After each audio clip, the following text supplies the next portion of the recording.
نبی پاک صلی اللہ علیہ وسلم کے مدینے آنے سے پہلے ایک شخص تھا، عبداللہ بن ابی سلول اس کا نام تھا۔ تو مدینے والے لوگ اس کو اپنا پیشوا مانتے تھے، اوس بھی خزرج بھی، اس کی تاج پوشی بھی کی، بڑی اس کی منتا تھی۔ جب حضور آ گئے تو اس کا کاروبار بند ہو گیا۔ اب لوگ یہ نہیں سمجھتے کہ میں غلط ہوں، لوگ کسی کے مفادات کو ٹھیس پہنچتی ہے تو مخالفت کرنے لگ جاتا ہے۔ اب اس کے حالات جب خراب ہوئے تو اس نے پتہ کیا کیا، جھوٹ موٹ کا کلمہ پڑھ لیا۔ سمجھ آ رہی ہے باتوں؟ جھوٹ موٹ کا،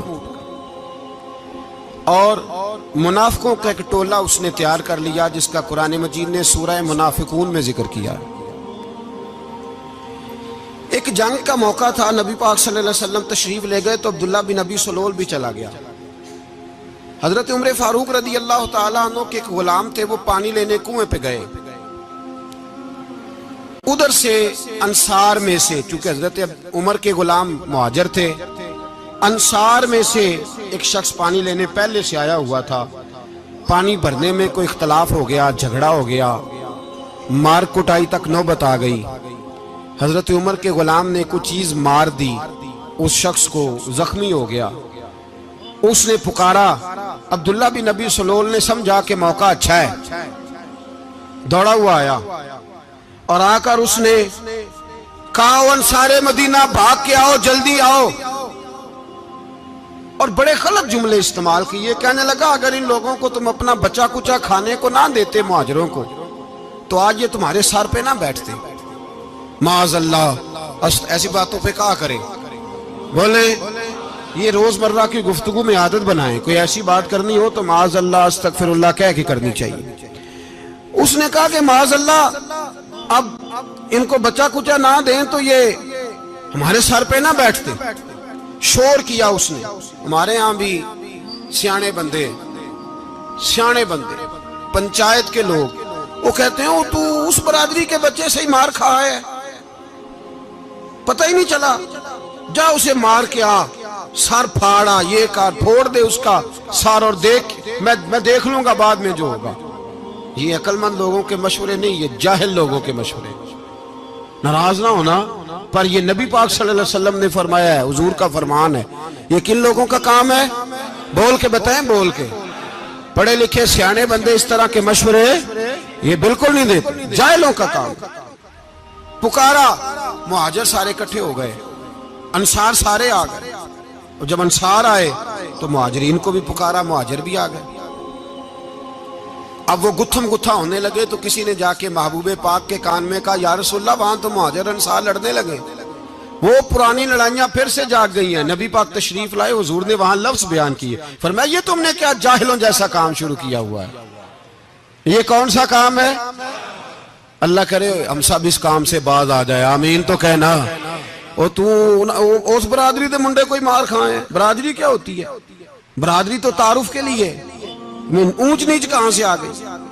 کہا میرے رسول پاک علیہ السلام نے، فرمایا تم جاہلوں جیسے کام کر رہے ہو۔ صلح کرائی، بات رفع دفع کرائی، لوگ چلے گئے، معاملہ ٹھنڈا ہو گیا۔ لیکن عبداللہ بن سلول نے کہا کہ میں یہ موقع خالی نہیں جانے دوں گا۔ پھر گیا وہ اور جا کے انصار مدینہ سے کہنے لگا، ایک دفعہ جا لینے دو مدینے، تم نے میری بات نہیں نہ سنی، جو وہاں بڑے سردار بیٹھے ہیں ان سے بات کروں گا، اور معاذ اللہ ثم معاذ اللہ ہم ان بے عزت لوگوں کو مدینے سے نکال دیں گے، وہاں صرف عزت والے رہیں گے۔ یہ غلط جملے اس نے ادا کیے جس کو قرآن پاک نے سورہ منافقون میں بیان فرمایا ہے۔ اس نے یہ بات کی۔ ایک صحابی تھے حضرت زید رضی اللہ تعالیٰ عنہ، وہ سن رہے تھے، آ کے عرض کی، یا رسول اللہ صلی اللہ علیہ وسلم عبداللہ بن ابی سلول تو اس طرح کہہ رہا ہے کہ مدینے جا کے عزت والے دوسروں کو نکال دیں گے، اور تم اگر اپنا بچہ انہیں نہ دیتے تو معاذ اللہ آج یہ ایسا نہ کرتے۔ حضرت عمر نے بھی سن لیا، حضرت عمر نے بات سن لی، تلوار نکالی اور دوڑے۔ حضور نے بازو پکڑا، فرمایا کدھر جا رہے ہو؟ کہا یا رسول اللہ اگر آج سزا نہ دی تو کل اور بات بھی کرے گا، اور اگر آج ایک قتل ہو گیا تو باقی سیانے بن جائیں گے۔ یا رسول اللہ مجھے چھوڑے، میں ماروں گا۔ حضور نے فرمایا عمر چپ کر، وہ جھوٹ موٹ کا کلمہ پڑھتا ہے، لوگ کہیں گے کہ محمد ابن عبداللہ نے اپنے ساتھی مارنے شروع کر دیے۔